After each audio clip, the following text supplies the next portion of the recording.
everyone. Thank you for tuning in. I'm JayLee. This is JLeesCorner. This is my review for 90 Day Fiancé, The Other Way, Season 1, Episode 10. Okay. What's 10 in Spanish? Is it 10? Uno, dos, tres, cuatro, cinco, seis. Girl, I don't know. 10. 10. Anyway, if you have not done so already, please be sure that you are liking these videos. Like. Thank you very much. Okay, also do not forget to subscribe to this channel. And as I said in all other videos, again, y'all know YouTube been tripping. So if this video is up and then it goes down, it's simply because YouTube flagged it and we're waiting for it to be approved. It will be back up later on. So come back and watch it later, okay? Don't go away. Come back, okay? We will put the video back up once YouTube approves it, okay? So, okay, don't freak out.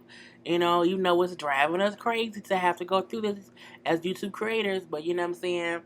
Hey, so you see my videos today had this dates. I'm trying to see if that will work, and of course you see the thumbnail. So again, sometime look for the thumbnail. Look for the thumbnail. Okay, so let's get started with this review.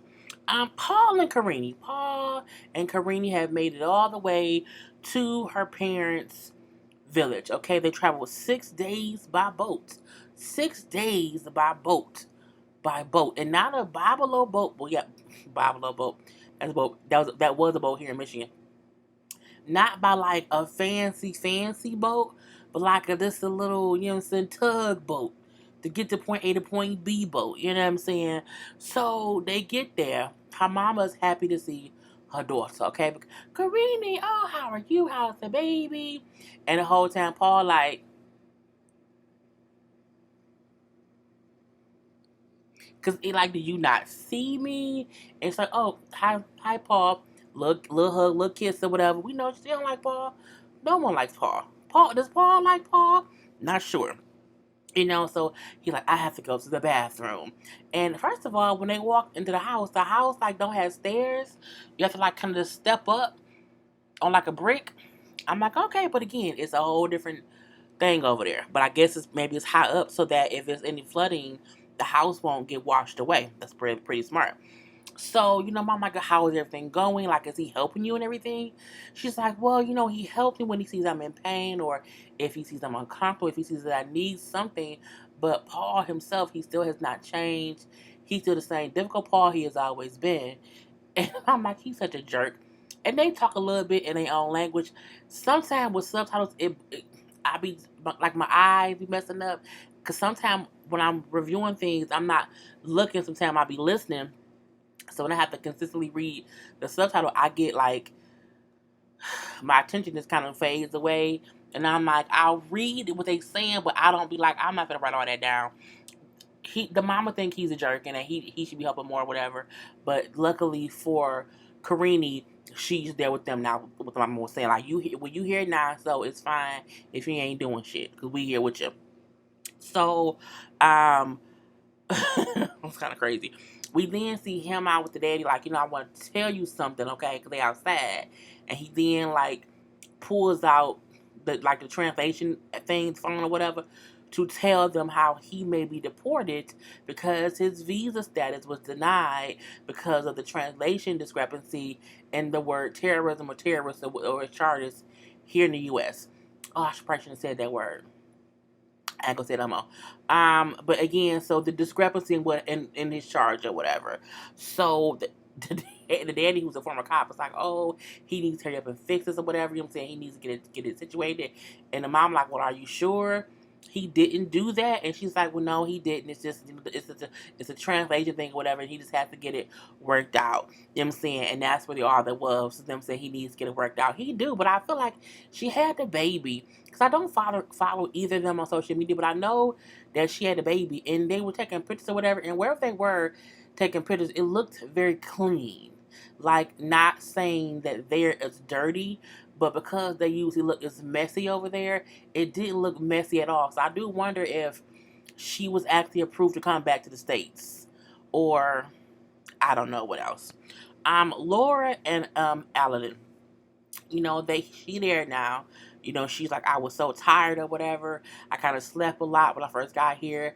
But, you know, I'm okay now. We did some jiggy jiggy or whatever. But she keeps bringing up how, well, it wasn't that good. Excuse me, it was a couple minutes or whatever. I'm like, a couple minutes? A couple minutes? What kind of couple minutes? Girl, not in my world. I would, if it's a couple minutes, I can completely understand what she means by he don't do it for me or whatever. If it lasts a couple minutes, that ain't doing it for nobody. I don't see how it does it for him. Anyway, Laura then pulls out her extra stuff that she brought from the States, which is a vibrator. And at first she pulled out, it was just in a box. And she's like, do you know what this is? And he's like, is it a microphone? Because it was, she had like a microphone or whatever. So, he kind of opens it or whatever. He's like, what is this? And he pushes the button and it starts vibrating. He was like, why did you bring that? Why did you bring, what is this for? Or whatever. He's upset, okay? He's upset. And then, he like, she said, well, a lot of American women, uses that. Well, I'm not American. Well, you're not in America anymore. You know what I'm saying? I don't care what, is used over there. You here now. I'm a man. Man. Like, I don't need that. Like, that's like saying, like, I ain't enough for you. He was upset. Like, he got up out the bed, put some clothes on, went outside, and smoked a whole cigarette. I said, oh, okay. His feelings was hurt. Okay, his whole pride was hurt, if you ask me. So, he says how he felt disrespected. That what she brought. I feel like the issue wasn't that she put it out. I feel like the issue could have also been she didn't really express what it was for. Because I'm like, did he think that it was for him? For her to use on him? Like, did he think it was like, supposed to, I don't know. But I do think another thing that was the fact that she pulled it out on camera. So he may have had a different reaction if it wasn't people, standing there recording it. Because he feel like if somebody watches this, they're going to assume, oh, I'm not good enough for her. Well, joke's on you, Aladdin, because she's already said it. She's already said it a few times. So, I mean, girl. So she brings up, I guess, how he's embarrassed. I wasn't trying to embarrass him or whatever. You know what I'm saying? I'm like, well, you pulled out a whole sex toy on television. Girl, you had to think about it or whatever. And then I was like, it was kind of crazy. So he came back in. But by the time he came back in, she saw how upset he was. So she's like, we can just I'll just throw it away. Like, where's the trash can? I'll just throw it away. I'll throw it away? No, it would have went back in my bag. Because you've already said that he doesn't do it for you. So it would have went back in my bag. Not the trash can. Okay. Anyway, the next day, they supposed to be going on a date. And she like, get up, get dressed, let's go out on a date or whatever. And you can tell there's some tension between them since the vibrator incidents. And so, they driving or whatever. And even I said, the car sound like you ain't got no gas. And like it sounds like it's gonna cut off. It's like putting through the dirt. And she said, oh, the car sounds like it's not getting enough gas to the engine. Like, you may need da-da-da-da-da-da. And she said, whatever mechanical stuff. Oh, okay, I'm going to get your garage here. And I was like, he's a jerk. Okay? You can kind of tell, but that's how they, look. Not to bunch people into a bunch or whatever, but, over there, that's how it's the men's way or no way. That's just, it is what it is. Like, I'm not surprised at how he's acting. I'm surprised that she's surprised because she should have looked into this before she went over there, okay? And so at this point in time, I'm like, well, I hear the car making noise too, so I mean, it is what it is. She's like, I worked in that industry, whatever, so I know cars, and I can be a woman and also know cars. You can, but I feel like he don't ever want her saying stuff that he don't know or don't want her suggesting things that may make him look like less of a man. And right now, everything she doing is doing that to him. He's too sensitive. Okay, he needs to get over that. Anyway, he's been like, yeah, why did you bring that vibrator over here anyway? She's like, well, look, he said, what if I brought a plastic vagina? She said, well, you wouldn't need that. You can just use your hand. He like, well, can't you too? She said, well, I guess I'm going to have to, because it's just like this conversation is not going right. So, he then say, well, no, she told him, well, I would have talked to you about bringing it over here if you had not blocked me on social media. She also brought up how, we had talked about it before, what worked and what didn't work between us sexually, whatever, but you didn't like, he said he wasn't comfortable doing things that she talked to him about. So that's why that means it's bedtime, but I'm not done yet. So that's why she brought that, with her, because again, we had a conversation. I said what I wanted or needed. You were not comfortable with that, so hey, we have this. I feel like she asked him to put his mouth on, and he said, I'm not going to do that. And so she brought something to stimulate the same area that he can just put there and do some stuff with it or whatnot. Because I'm like, it was a dildo, it was a vibrator. So from there, they kind of arguing a little bit, because it went from, well, I would have talked to you about the toy, but you blocked me, and I hate when you block me. Like, why don't you even block? I'm like, girl, you cannot bring up him blocking you because you are in the country now. Like, you are there now. Like, him blocking you was a conversation. If you didn't argue about it before you came here, ain't no point in arguing about it now. He can't block you now because you live in the country where he is. Like, you're here. Now, he can leave you. He can leave you, absolutely. But there's no point in arguing about him blocking you on social media. You live there now, lady. They then get arguing because some girl that she told him to unfollow, but he doubled down and now he followed 3 or 4 of her pages or whatever. He then said, well, I follow her because she posts different ways to do cleaning stuff, simple ways to clean stuff. She's like, you not follow her for cleaning tips? I said, he ain't. He definitely is not following her for cleaning tips, okay? It may be some other kind of tips, but they ain't cleaning tips. So at that point, they going back and forth arguing. It's like, I've only been here for, 24 hours, and we've already had 2 big arguments. Well, I mean, y'all both stubborn. I feel like y'all aren't meshed well. Again, a lot of couples are easily yoked when you ain't with them. That's why I always say you have to always live with a person before you marry a person, because you never know how someone really is until you're underneath them 24/7. It's easy to not be just aggravated by your person if he's spending the night here and there, and because you get to go back home and recuperate. Like, it's something different when that person can't go. No, they always in your face, always in your face. Okay. Anyway, and that was all of them, arguing or whatever. Tiffany and Roland, another case of mistaken we should be together moments. So we see that Tiffany's sister, Laura, comes to town because, of course, the wedding's coming up. So her sister coming to town, and so is her daddy. Her mama not coming, but the sister coming. The sister will be the first person on her side of the family, besides her son, who has met Ronald the burglar, the gambler, the recovering addict, okay, of all kind of things. So, oh, hi, Auntie's here. Hi. Oh, yay. Fun little meet and greet. Okay, and then things get down to business when, the sister Laura talks with Ronald and also Tiffany. And when Tiffany said, you can call him brother, she was like, well, no, I'll call him Ronald now, and I'll call him brother after, the wedding or whatever. Look, I don't, no. You have to earn the title of brother, in my opinion, or sibling or whatever. You can't just be getting brothers' names all willy nilly or whatnot.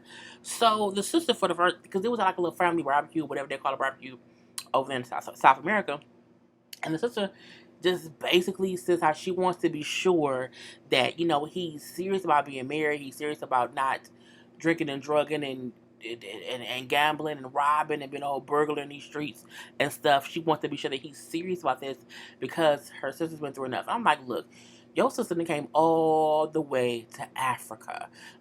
Even if he wasn't serious, she's already gave him the go ahead to just do whatever. Because again, she came to South Africa even though he was was still in rehab. I would not have came to Africa until he was out of rehab for a good 6 months.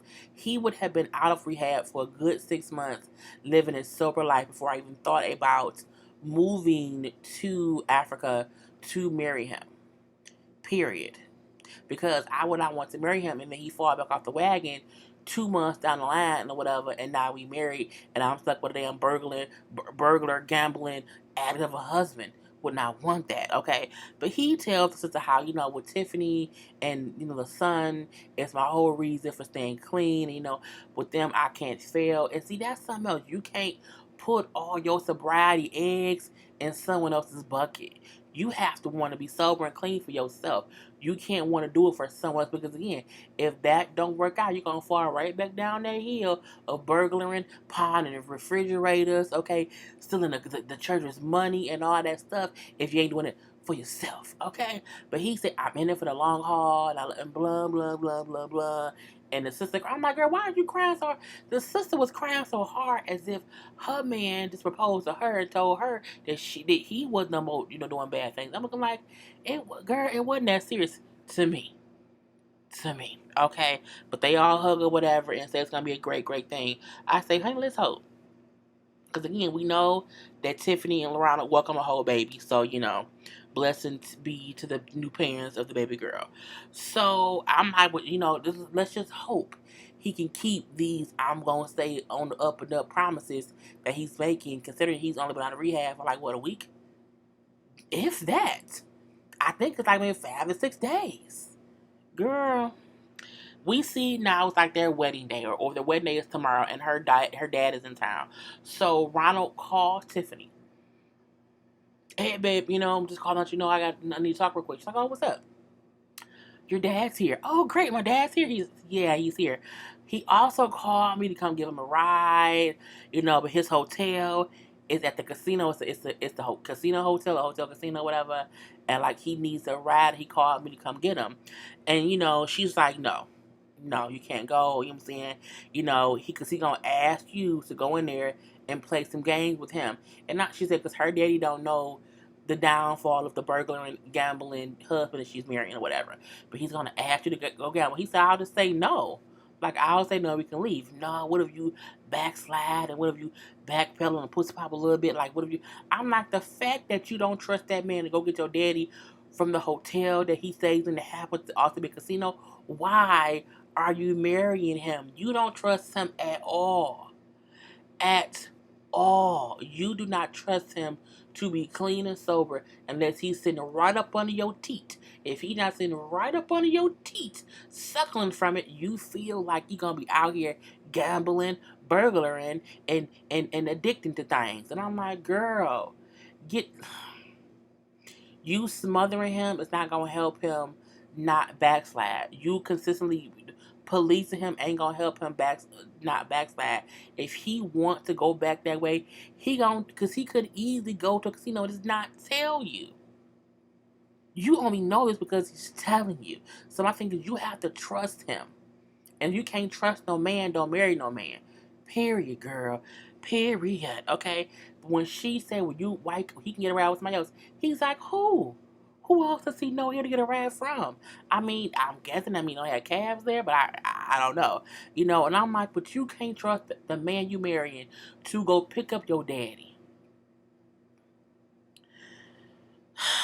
Anyway, she then realized, damn it, he has to be the one to go do it. So she said, look, keep your phone on. I don't want to hear that your battery died. I don't want to hear that you don't have no signal.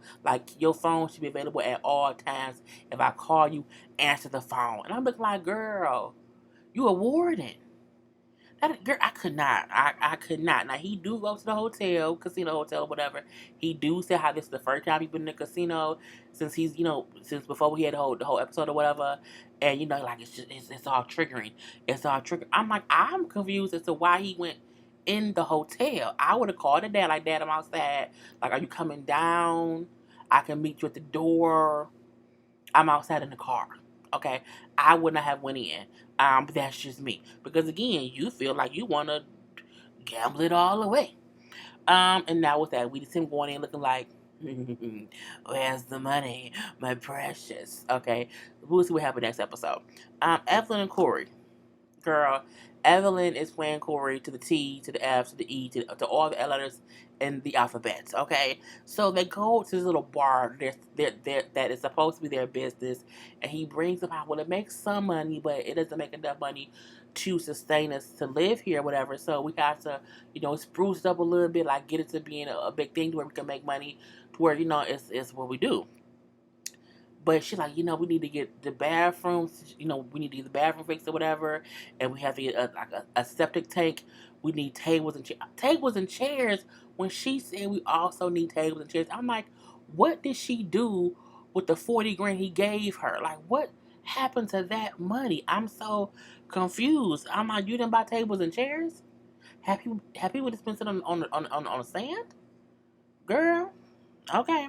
Anyway, she then said the stuff they need to do was gonna be about $45,000. He said 4 or 5 thousand, $4 or 5 thousand. He said American. She said yeah, American. He's like, well, God, that's a lot. That's a lot of. It is. He has went through his savings for this girl. He's just dwindling down to mere pennies. Okay, because every time you turn around, it's something that costs something. He like, okay, fine or whatever. You know what I'm saying? I just can't wait for us to get closer, like get married, have kids. Like I want to do that. I want to get married, have kids, have a whole family or whatever.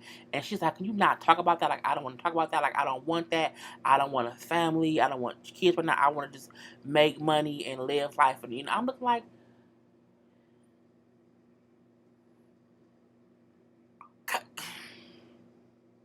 what's his name? Corey. Leave. The simple fact that she's hearing you say that you just want a future. And she said all she want to do is make money and live life. She didn't even say that she wants to make money with you and live life. Okay, she just wants to make money and live life. You need to cut your losses because she gonna keep that little tiki hut. She gonna keep that little tiki hut. She gonna keep that burnt pot at that apartment. That old raggedy car. Cut your losses. Go back home to your parents. Condo in the forest with I think it was Mormons or whatever. Go back with them. Is it Mormons? Or was it somebody else? Polygamous? Girl, I don't know. Go back to your people's house, okay? Go back home. Leave her there in that tiki bar. Don't you spend not one more cents, okay? Don't get that septic tank changed. Don't get her no toilet. Don't get her no tables and chairs. Leave it there and come back to the States. And if she don't want you to come back to be with her, forget her. You are being played, Corey. You are being wholeheartedly played. She don't want to wait for that man to acclimate himself to her country. She wants him there for as long as he gonna help her do what she wants to do, and she gonna keep pushing off saying, "Well, you're not this, and you're not that, and you're not this, and you're not that." But I need your money. But you're not this, girl. She is using you, and you are a fool. Stupid. Okay. I hope she changed her mind because I really want a family. You know what I'm saying? And if me and her don't get married, I can't stand the country. Y'all don't need to get married. You need to leave. Last but not least, Jimmy and Submit. Really, really easy. Submit tells Jenny that he has to go back to his parents' house. And she's like, what? What? For how long? For how long? He's like, I don't know. You know what I'm saying? I have to go back because they're suspicious and whatnot. And so if I go back, things will be better. She's like, you can't leave me here, Summit. Okay, I depend on you. I can't go anywhere. I can't do anything. I can't get food. I can't get no cat, little cat there. I can't get a rickshaw. I can't get any of that. I can't believe you sent me. Like, look, I know it's sad or whatever. You know what I'm saying? But I have to go back because, you know what I'm saying, the parents is bothering me. No, I won't accept that. No, you cannot leave me alone in an apartment. No, no, no, no. I depend on you for everything. I'm like, girl. He then said, it's okay, Jenny. If you need something when I'm gone, you can call or text me. What does that matter? If I call or text you and say, hey, I don't have no food left because you've been gone for 3 weeks, okay? I need some rice patties, some chicken fingers, a slushie, a donut hole, a bottle of ketchup, and some baby wipes. I think all kind of random shit as I look around. And I need all that stuff. You can't get it to her immediately. You have to then get a ride 2 hours to where she is. It's stupid. It's stupid, okay? However, we see Summit packing up a suitcase, going back to his parents' house because he wants to make sure that they don't look into what he's doing, and he has to go back and check in with them because if not, they're gonna get suspicious. I gotta go back and tell them that I'm not leaving the family, but you are. You want to marry Jenny. And Jenny's been there for like a month now. So Submit's been gone for a month, but he's going back. And the killing part is not that he has to go back, but the fact that he can't even tell her, like, look, I'm going to be gone for 3 days. 3 days and I'll be back. Okay, maybe 4. But ain't no, I don't know when I'll be back. Girl, wouldn't be me. And we see him pack his suitcase. They kiss, kiss, kiss, kiss, kiss, and I love you, I love you, I love you. And he leaves, and she's all alone in that apartment. I'm like, did he grocery shop before he left? Okay, is there a DoorDash there that delivers? Okay, is there Amazon Prime there that delivers? Is it a Meyer shipped there that? Because what if she needs something? She don't even speak the language. Like, she can't, I think they speak English there too, but I think sometimes they don't or whatever. So I'm like, what's she gonna do? What if it's a fire? Girl. And that's how it went off. So it's a whole bunch of this foolishness going on in that show. But I digress. Anyway, I hope you all enjoyed this review. Be sure to like and to comment and to subscribe and to watch other videos and to be supportive of your favorite YouTubers. We love y'all. We love that y'all love us as well. So, peace.